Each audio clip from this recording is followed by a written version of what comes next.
She lived like she died, full of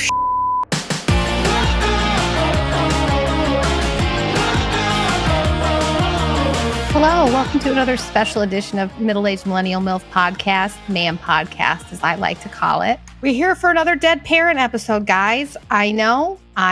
You probably think I'm making this up. Wish I was. So I guess let's catch up to the last we heard about Mom. Poor Mama Rose is no longer with us. So my last episode about her was my father's funeral episode.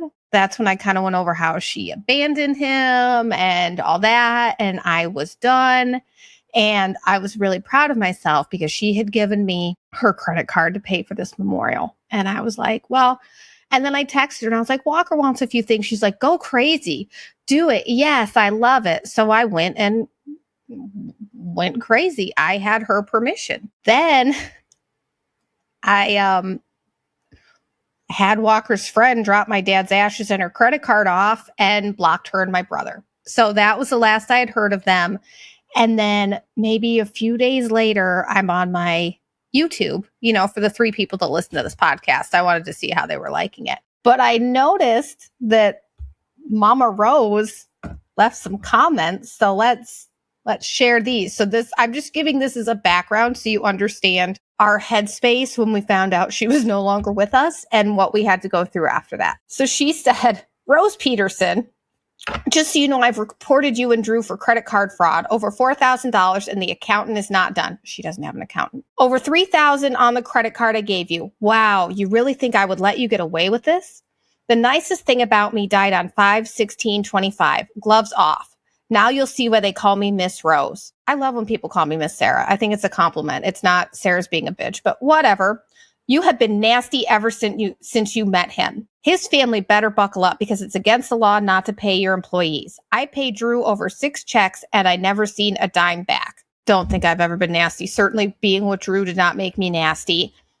His parents, they owned a dry cleaner. They always paid their employees. So I don't know what she's talking about and never seen. Great grammar, Mom.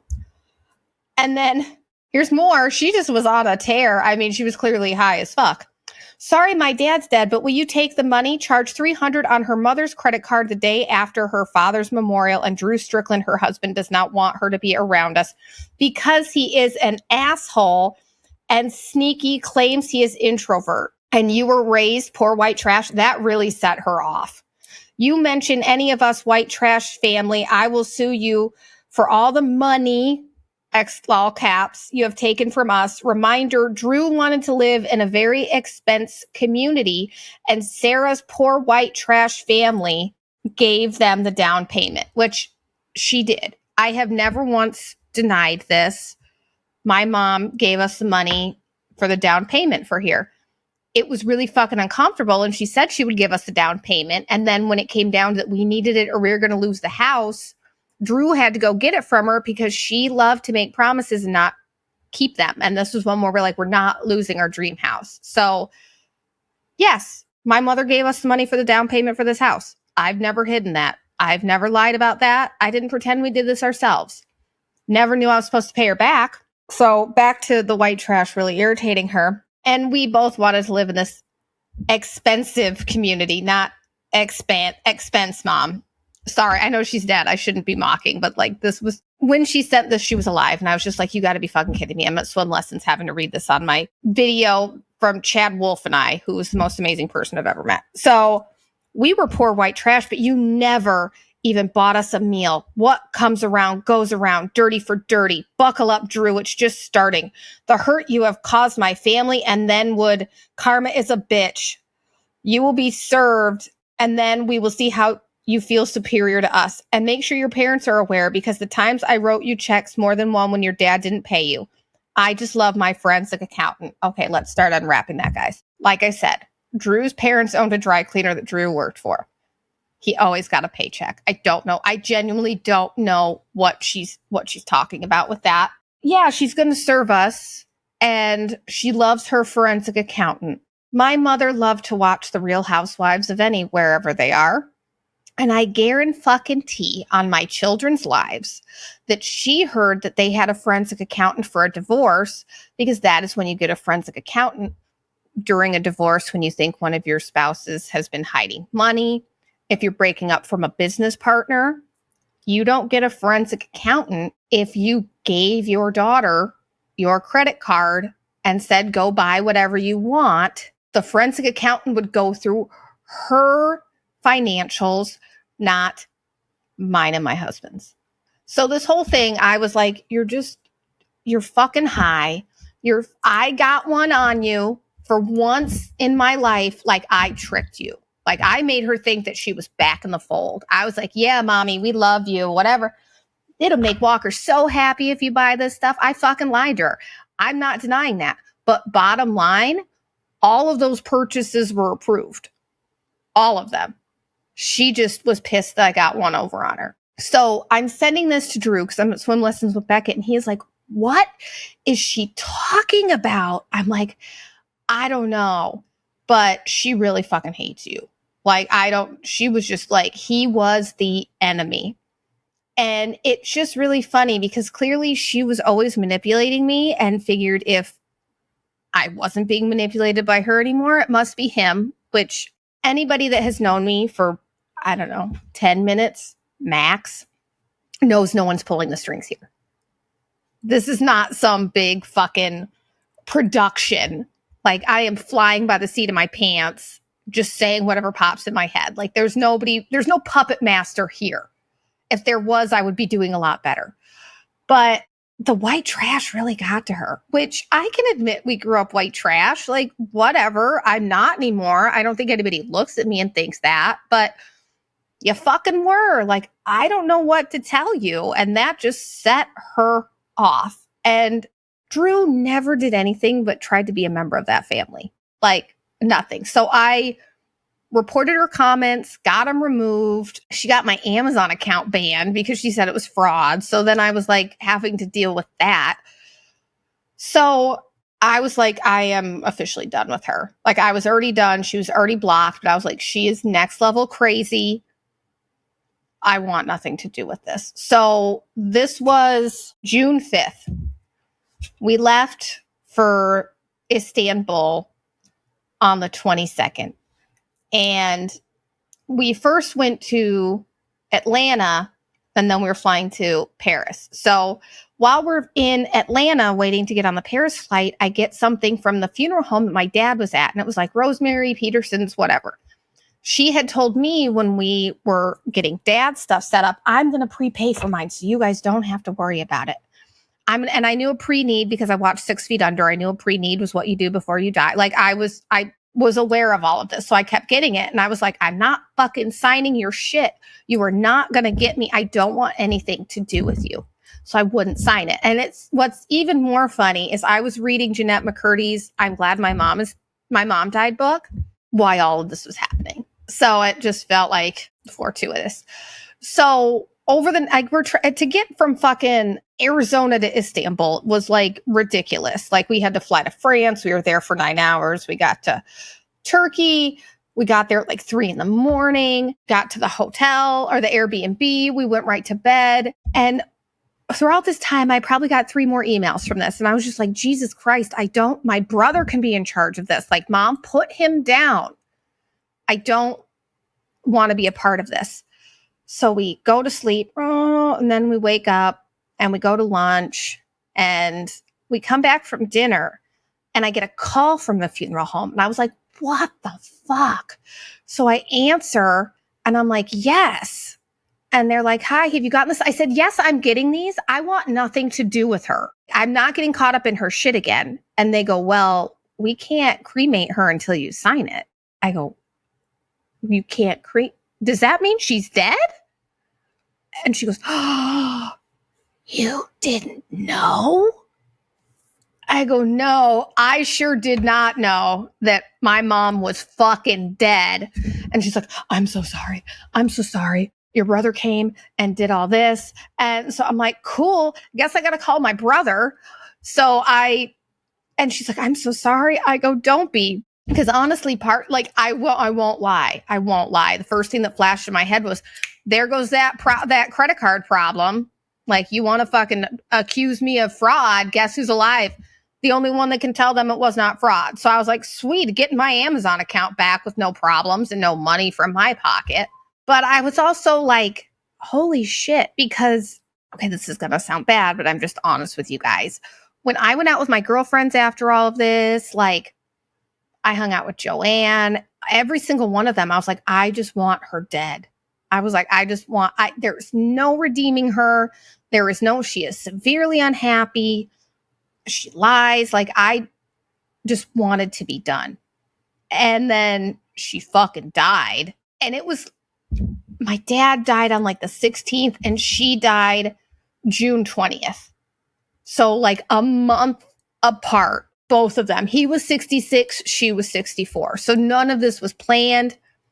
Also, let's examine this for a second. I'm not going to count Mexico's leaving the country. My first international flight, like I flew Maldives, dad is in the hospital and then croaks. We fly to Istanbul. And my mom, it's like, since they never left the fucking country, they were going to rain on my parade. Like, thanks, guys, your little parting gift.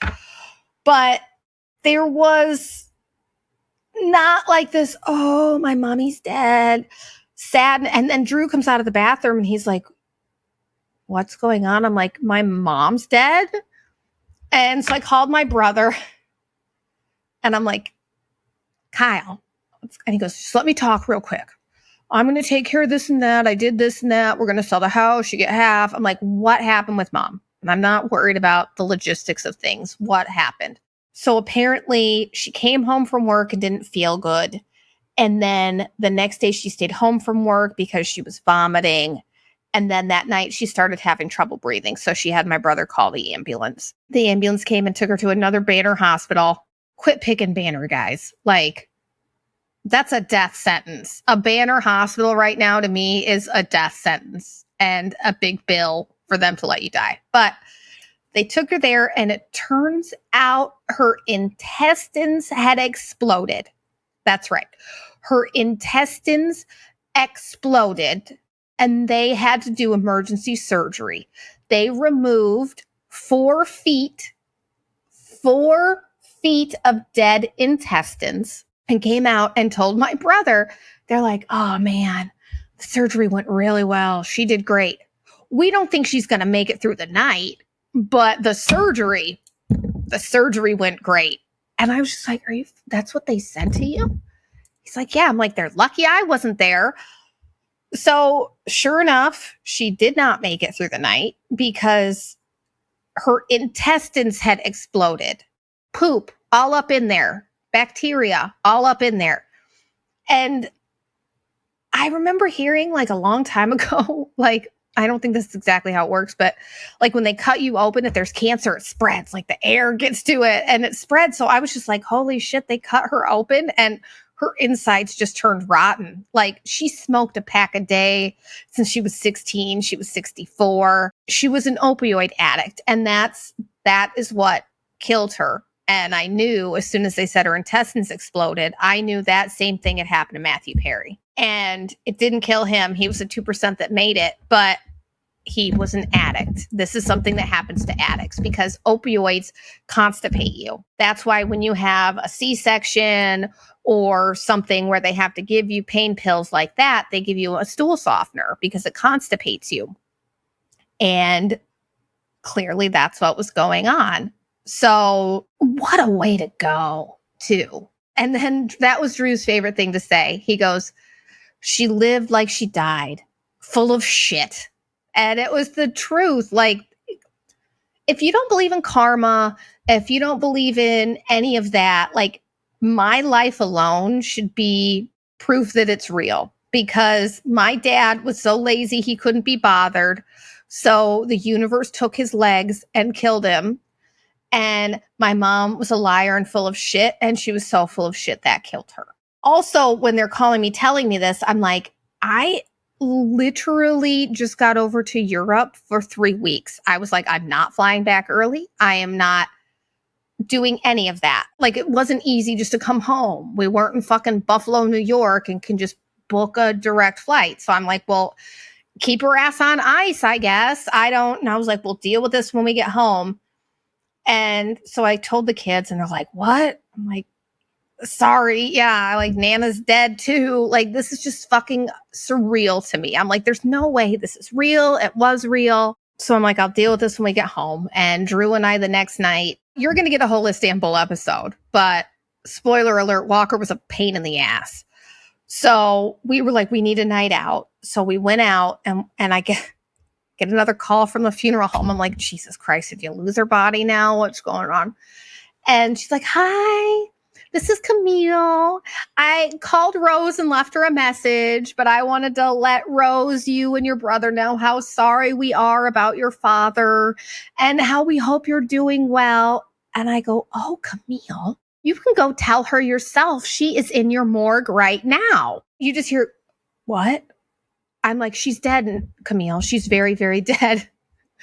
Like, I'm laughed. Like, this to me is peak Sarah, peak hilarity. Like, this is why I love being alive, are moments like this. Like, because no one's fucking parents die a month apart when they're in their 60s, of not like you were in a car accident and mom held on in a coma for a month. No, these were two completely separate, related incidents that took both of them. And I'm laughing. I'm like, Camille, you made my night. Like, this is like, this is my bread and butter. Like, this is hilarious. So we were like laughing. I go, I didn't even really like her. She was a terrible person. Like, letting them off the hook, laughing. And she's like, thank you for your giggles. Cause I was like, poor Camille is probably thinking, I have to find a new job now. They're going to fire me. Like, of all the mistakes to make as a mortuary worker, I'm sure not realizing someone was dead was probably your biggest one. So I was like, we're fine. So I had this hanging over my head, as we were having a trip of a lifetime. I was in fucking Greece living it up. And I'm like, Mom's dead on ice. So we got back. I saw my brother and I was like, okay, we need to start cleaning out the house. Like, the house. Well, first off, we went over with the boys. We got back and we're like, all right, all 4 of us or 5 of us, we're going to go out to dinner. And so I'm like, okay, boys, like, the house is messy. And I was like, go up, because Walker used to have a room in that house. And Kyle goes, don't have him go in that room. That's where Dad was. And he shit himself all over the floor, and we just closed the door. So there was a humongous human shit stain all over the carpet in my son's room at Nana's. So he's like, send him to my room. Like, this house was disgusting. The dog had shit in it. They picked it up, but there were dog shit stains on the carpet. There were dust, like shit everywhere. I went in the closet and there were piles of clothes 5 feet tall, probably 4 different piles. I mean, shoes, purses. It was a hoarder house. And I was like, and it wasn't like that when we quit seeing them. The last time we were over at that house was August 2022. So by July 2025, it was a shit show. And so we're like, we take him out to dinner, and I'm like, what is going on? And and here I am proud of my brother. He was 37. He went out and got his first job. He got a job at Panera at the airport, and he's taking the bus, and like, he figured things out. But like, when I called and he's like, we're going to do this, we're going to do that. Like, cool. You don't know how to do any of this. And I love you, but it's like we have 2 teenagers right now. Like, Walker just turned 16. We're teaching him how to drive. We're teaching him life lessons. And my brother is, for all intents and purposes, a teenager getting his first job. You know what I mean? Like, he knows enough, but it's a lot. And we got friends of the family that are helping us through this, but we had to start cleaning out the house. And Drew came to help me one day, and he took her bathroom and I took the bedroom. And it was just, I mean, every drawer you opened in that house had shit in it. It's like they never opened their mail, but didn't throw it out. Like, you're not going to open it. Just fucking throw it out. No, they just threw it in a drawer. So they bought this house in 2016. There was mail from 2016 in this house. Drew opened a drawer in the bathroom and it was filled with used Q-tips. And he's like, can you hold this bag? I'm going to empty it. And as he's emptying it, he's like, I'm having to throw out used Q-tips for a woman that called me an asshole online. And I was like, I don't know what to tell you. I'm so sorry. That's atrocious. This is atrocious. This is story of my life. And I also, the hard thing was seeing this and remembering how I was when I was on the drugs and how I used to be, and just seeing where I picked up everything. And like I said, this is not me shirking blame. This is not anything of the sort. This is that I see how I was trained, how I was, to be a fucking pig for basically. And the pill bottles. I mean, she probably had 100 pill bottles, empty, expired pills. But you know what I did not find? One pain pill in that house. She had filled it 3 days before, not a pain pill in sight, which once again, all signs point to addict. So I kind of had a breakdown because I also saw how close I had gotten to this being my end. And that was really sad and tough. And there was a lot of anger still at my mom. And I was like, you know what? I am not paying for her cremation. I'm not paying for her cremation. I can't. It's just I can financially, but I just mentally, I can't make that hurdle. And so my mom's coworkers were nice. I was shocked, nice enough to raise the money and send it to my brother. Cause I said, you know what? I will take care of the probate. I'll take care of the house. I will take care of all this. I need you to take care of the cremation. You picked this funeral home. I love you, Kyle, but you just did the same thing straight across the board. So when I called, I'm like, yeah, we don't need a necklace from my dead mother with her own ashes in it, because he just ordered 2 more necklaces. I said, I don't want a fucking necklace. I said, put it in a bag. I just want my little portion of her ashes in a baggie, and then give Kyle the rest. So I got it down to a certain amount, and her coworkers got the money and they sent it to Kyle because he was going to have to pay. And the note on it was, we raised this money for Rose's special needs son. My brother is not special needs. Apparently, when I knew this because I'd heard from extended family, Rose told everyone my brother was special needs and he's not. Basically, so she wouldn't be embarrassed that he was 37 and lived at home, didn't have a job, and had no mental deficiencies that he should not be doing these things. So he had to message them and be like, I'm not special needs. And the guy's like, I didn't write that. But also, this guy was fucking weird because Kyle's like, they got money. So he's like, you text him. I'm like, yeah, I'll text him. And then the guy didn't know what I was talking about. And I'm like, Kyle, he doesn't know what I'm talking about. And I'm like, Jesus Christ, are you a liar too? But no, the guy was fucking Steve, was weird. But we got the money for Rose's special needs son. And then they're like, oh, when's the memorial? I wasn't going to do a memorial. So I was like, fuck. Because they raised us like $2,000. So I had to throw another memorial. I got the clubhouse and it happened to be on her birthday, August 1st, which felt very adequate. So I did the same thing I did for my dad. We ordered food. I put together the pictures. It looked a lot nicer because I had someone else do it when it was my dad, and it looked pretty shitty, to be honest with you. Beckett helped. He did a great job. The friend did a real shit job. So I made sure that this one looked really nice. I was going to do this for Mom, and I put together a playlist, and I was like, nobody's showing up at this thing. Nobody's showing up at my friends. And okay, cool. Like 6 of her coworkers showed up.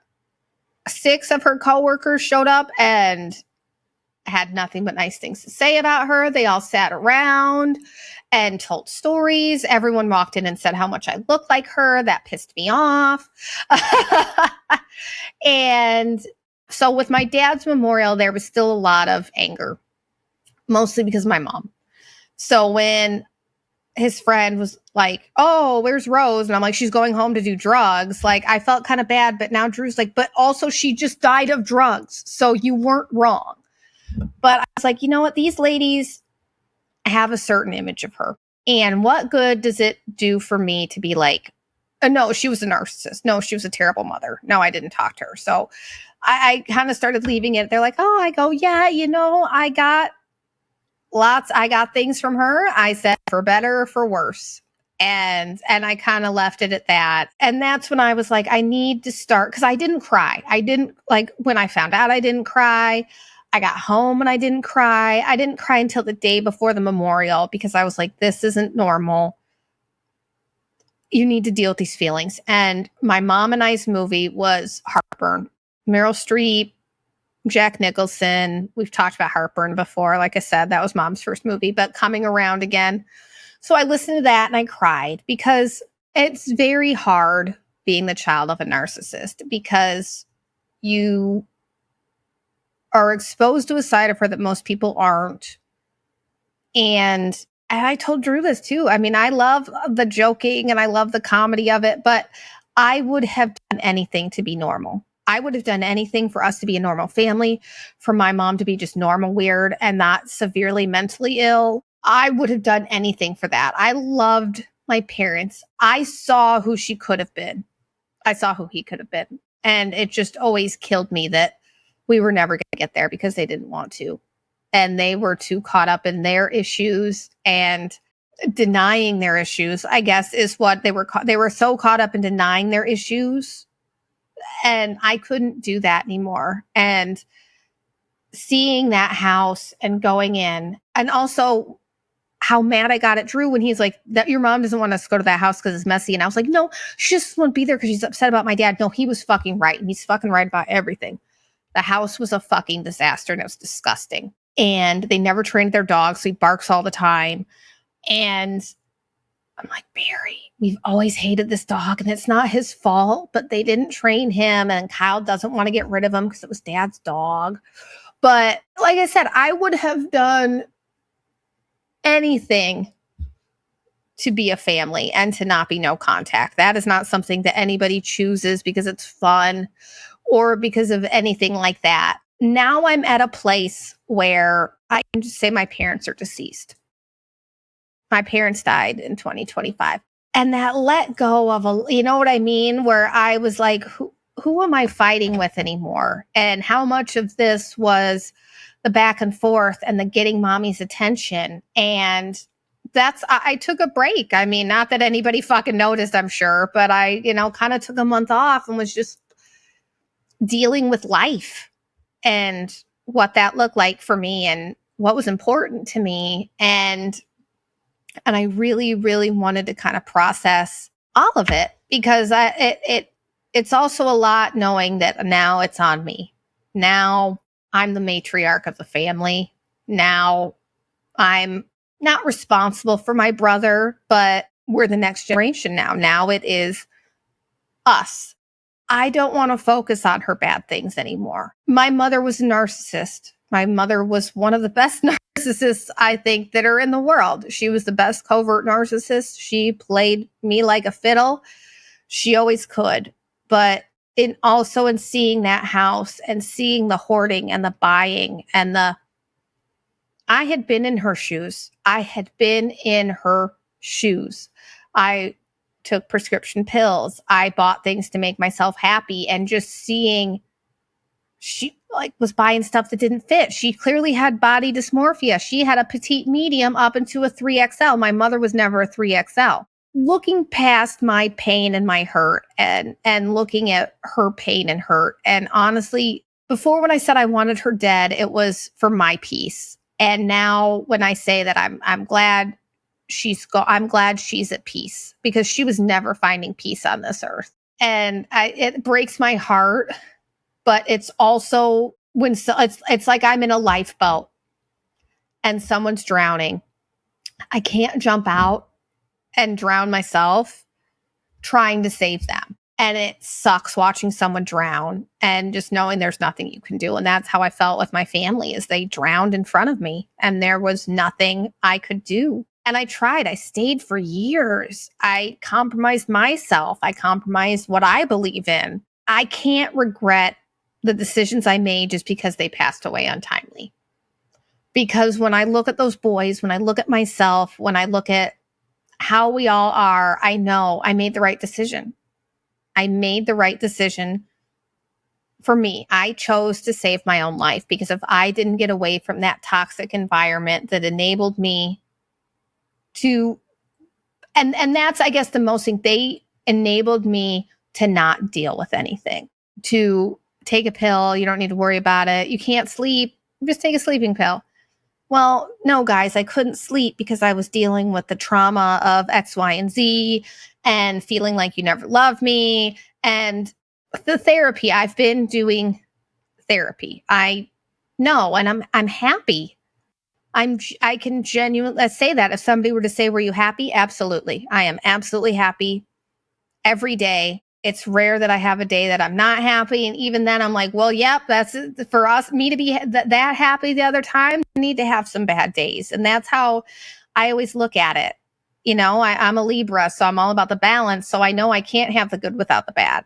So I need to have those bad days. So, and that's always who I was. And when you're around your parents, you get kind of caught up in their shit and their beliefs. So I guess all of this is a really long way to say, like, I'm letting go of all of that. And I'm just going to hold on to the good things. I'm not going to read that. And that's what my mom did. She rewrote history. When her parents died, they were saints. And you could see that. And then also, like, clearing out her house, she kept everything. She had like all of my grandparents' information. We also found out all her secrets. That's the other reason. Okay, so let's get into a little bit of shitty, and then we'll get into where she was good. But my parents owe $30,000 to the IRS. They apparently just weren't paying their taxes since 2015. So we're seeing all this. I'm like, gee, like, it's stressing me out.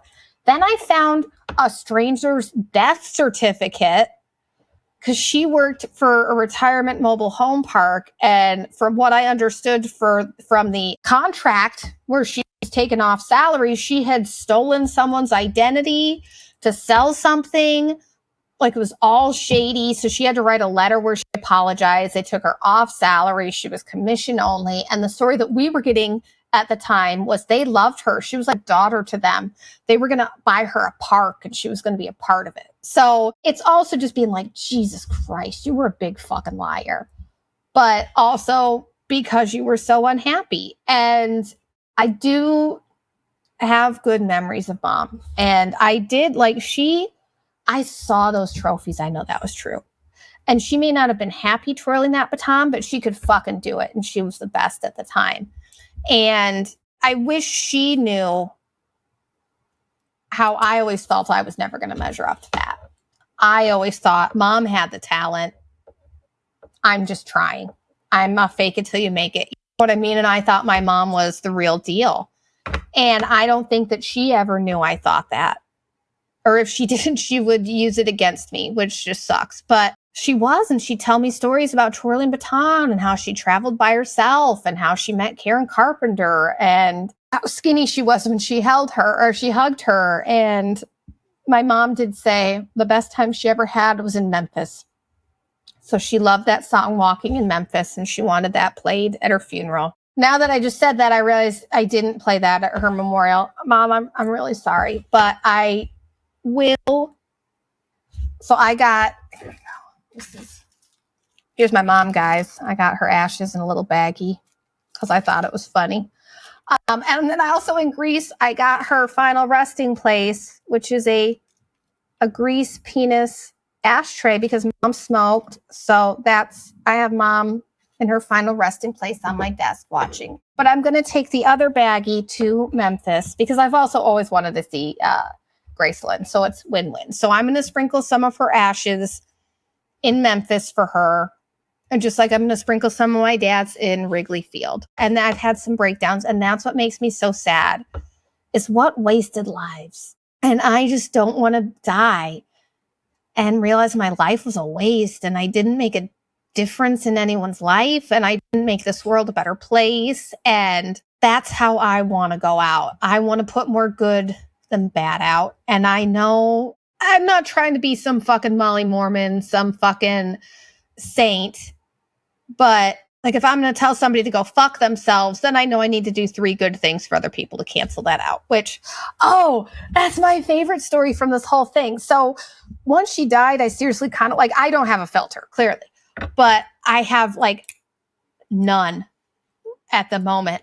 So I was driving home after taking Becca to school, which is, I fucking hate driving because of all the idiots. So I'm going down a road by this school. School's not in session, by the way. It goes right alongside my house. So this van gets over because she's driving in the middle of the lane. So she gets over, we wave, and I see this stupid guy with a stupid mustache. Fucking hate mustaches on men. It looks dumb. Whatever. So he's like walking a Dalmatian with some blonde, I think. And I see him like whip around and I pull into my driveway and he's like, you need to slow down. I wasn't speeding. I go, you can go fuck yourself. He's like, you need to slow down. I go, you go fuck yourself. And I just went in the house and closed the garage door. And I go, we're going to be on the neighborhood Facebook, just FYI. And I never was. I even had an HOA meeting the next week and was like, FYI, this happened. I told the guy to go fuck himself twice. And they all laughed like, ah, Sarah, like, you know. But I was like, just in case. And then we had Mom's memorial. And then after that, I wanted to go to the winery in the neighborhood, not to drink. I don't drink, but I got a Coke and a charcuterie board with Yvonne, my best friend Yvonne. I love her. And Drew and I are walking up.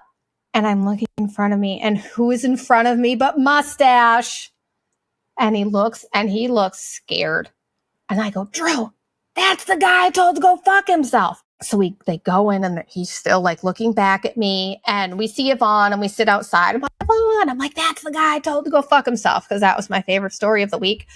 And he like looking at me, and they did like a circle in the restaurant, and then left and went to a different restaurant because we have about 5 in the area. And I was so tickled because I love men being scared of me, because as women, we spend so much time. This was a Handmaid's Tale quote, which I loved. And it said, men worry about women laughing at them.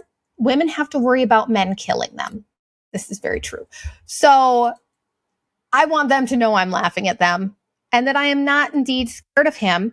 And my only regret from that situation was not telling him that his mustache looked ridiculous and stupid. Since he loved unsolicited advice, I can hand it out too, dude.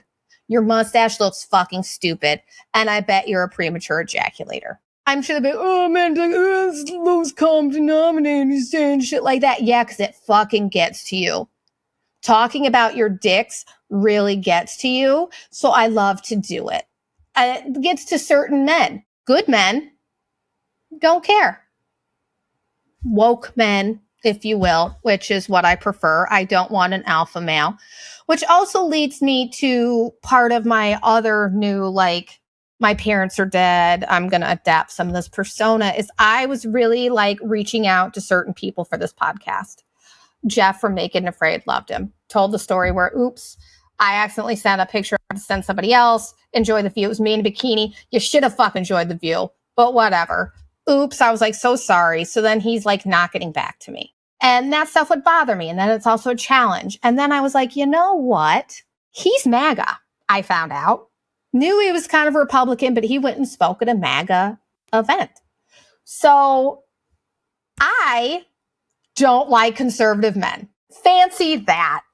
And you conservative men are kind of twats to get on the podcast, and you kind of jerk me around. Like another one, John Brennan. I was like, my dad loved him. I'm going to get him for the podcast. Like, it was a way to honor my dad. And I reached out. He has a podcast. And he's like, I would love to. This man has given me the runaround, email, nothing. You have a fucking podcast. Do people do this to you? Maybe they look at my Instagram and see that one of my first pictures is me flipping off Johnny Depp, and they don't like that. Cool.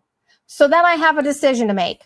Do I want to change who I am to cater to certain people, or do I want to live my life unapologetically like I always have? And if you're not my fucking if you're not my person, you're not my person. And I think that that's just what I'm going to do now. If you don't want to fucking talk to me, have at it. Go live your life. I don't need to beg for attention. And I have enough people that want to talk to me. Am I fucking famous? Am I ever going to be famous? Probably fucking not. I think I'm too problematic. But I am going to be true to myself and who God made me, if we want to get these conservative men. And the rest of you can go fuck yourself. And you should abso-fucking-lutely be very scared of liberal women, because we'll figure this out. We may be in fucking Nazi America right now, but we're going to figure it out. I'm going to make y'all want to fuck me and then make fools of yourselves. because that's what makes me happy. So I am imploring all of you to use my parents' untimely deaths to figure out who you want to be and what's important to you. Do I care about Instagram followers, or do I care about fucking posting things that make me laugh and make me happy and hanging out with my friends and living my authentic life in this fucking neighborhood?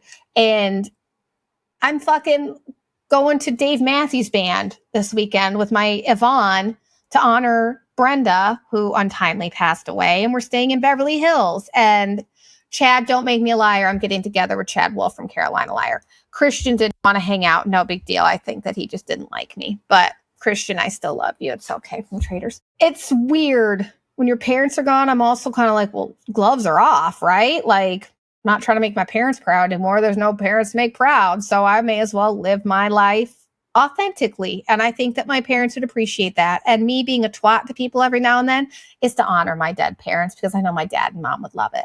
Let's end this on a good note. There are things that I love that I got from my mother. I love that she was skeptical of religion and taught me basically everything I'm seeing that is true was what she told me since I was little. That the most pious people are the biggest fucking, like, the ones that pray the most on Sunday, the biggest assholes the rest of the week, which I saw case in point with my own grandmother Peterson. Biggest Catholic, biggest cunt. She held both.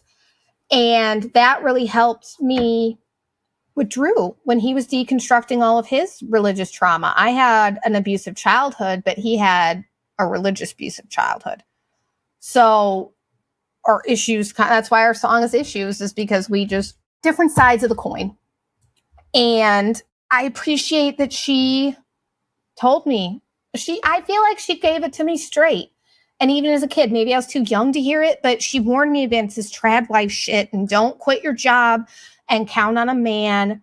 You never know. And I feel like that was great advice. And she raised me to be a kick-ass woman who was going to go and fucking work for what she wanted. And I love that about myself. And I know that that was something that she gave me, and that she wanted to be in fashion and she didn't understand. And some of my favorite memories were of her taking me to get my hair and makeup done for a dance and being her Barbie doll and being, the pretty girl and making her proud and all of that. And we'll end it here. I found this a while ago, but now it really feels pertinent. And I have this behind a picture of my dad and I, which I'll show you. But October 23rd, 1997. Dear Sarah, congratulations, Sarah, on a job well done. Oh, geez. I just realized she really spelled that wrong, but that's okay, Mommy. It's okay. I just want to write you a letter telling you how proud I am for trying out for the cheerleading and making the squad. I'm always proud of you for just being Sarah, but admire the way you put your best out there on the line, not knowing what the outcome would be. That takes a lot of courage and self-pride, and I'm so glad that you have. Sarah, always be proud of who you are and what you stand for. It's what separates you from the rest of the pack. You will always be happy if you stay true to yourself. Just remember, I will always be there for you, win or lose, because in my eyes, you're always a winner. Love, Mom. And she sent that to me before either one of her parents died. And I think that killed her. And she was never the same after she lost her parents. So I am going to keep that letter and my picture of me and my dad, because I had a rat tail in it, and that just like cracked me up, like how fucking trashy I was. But for anybody that is gonna, go through this and lose a parent, I'm an expert now, and I am here for you. And it sucks, and it also is really empowering. And here's the other thing. I sat my brother down finally and was like, look, I need to tell you why I went no contact. I need you to tell me about my experience as a scapegoat. And I felt really good about us getting on the same page and him kind of understanding my experience and what I went through, and then me understanding his, because it was a complicated family dynamic. And I am going to make the most out of what we have left. And I'm going to make the most of my found family, because Drew's family sure as shit hasn't reached out. Yeah, just gonna fucking say that. They also don't fucking listen to the podcast or ever ask me about it. So I really enjoy talking shit about them on this because they don't fucking listen, because they don't care about my life. I lost my parents within a month of each other. We went over to dinner after I lost my dad and got back from the Maldives, and we had to hear his sister bitch about her shitty trip to Wisconsin where she stole some rocks she shouldn't have and then had a shitty dinner. No one asked us about the Maldives. No one asked me about this podcast. No one asked me about anything going on in my life. His sister has not sent me a text message, has not sent anything about my parents. So I was really dealt a raw deal with family. The only silver lining is I have gotten very close to the members of my family on my mother's side. My Aunt Judy, my cousin Mary, my cousin Stephanie, I love you. My Uncle Ronnie's wife, Ruth Ann. Hey, go, Ruth Ann. We're all family now. I'll be the lead of the family, but family is what you make of it, and family is who you make it. And I know who my found family is. I know who my friends are. I am showing my kids that blood doesn't mean anything, that it's about who shows up for you and who is there for you. And that's the biggest lesson I've learned, you know? I mean, and it sucks being an orphan, as I like to call myself now, even though I'm not a kid, but this is going to happen to all of us. And I feel fortunate that it's out of the way. As bad as that sounds, I don't have to put my parents in a funeral home, or I'm not a funeral home. I've done the funeral home. I haven't had to put my parents in an old folks home. I don't need to worry about aging parents and moving in and dealing with them when I deal with my kids. Like, I'm done. And once we sell the house and sell the cars, we're all going to get a really decent chunk of money. And I'm going to love my dead mom money and start my business and start my life. And everything from here, I just see how it's supposed to be. And I went no contact and got off the pills when I was 37. My brother just turned 37. He was never going to walk away from my parents. So I do think the universe intended for all of this to happen, that he and I were meant to grow up at 37. Took us long enough, but I'm just glad I have my brother back and I can make my family what it is, and I can show people that I care. And that's the other thing. Like, even if it's just messaging someone being like, hey, I know you said you're going to have a rough week at work. I'm thinking of you. And those are the things I'm trying to focus on, is letting people know you're thinking of them and that they're important and that they matter. Because all of us get so caught up in our own lives. How often are we thinking, oh, so-and-so may need to hear from me? And I feel like a lot of people don't. So that is what I really want to do. So if I bother you or if I message you too much, I'm sorry. But the people that are in my lives, I want them to know they matter and they're important and that I'm there for them. And I don't care all the things I've been through. I just want to prevent other people from having to go through them or have it affect them that way. And I feel like I'm at the precipice of a really, really big life change. And, 2026 is going to be my year. So I'm not giving up on this. I just took a break. I'm never going to be Alex Cooper, call her daddy, even though I would fucking give anything to be. I'm so jealous. I'll admit it. I'll admit all the shitty things about me. Like, I'll be doing something, I'm like, that was weird. I don't know why I did that. Like, I'm very self-aware. So anything you're thinking of me, I have thought of plenty and probably had a prescription pill problem because of me thinking about it too much at nighttime. So thank you guys for listening, for understanding, for being here for me, the poor orphan who lost both of her parents in a month. Take care of yourselves, go to the doctor, and tell the people that you love them while you can, because I have learned you never know. You never know. And I have no regrets, but I don't want you to have any regrets. And above all else, my friends, my family, all of you who I love, don't forget to make today your bitch. I'm Sarah Strickland. Thank you for listening.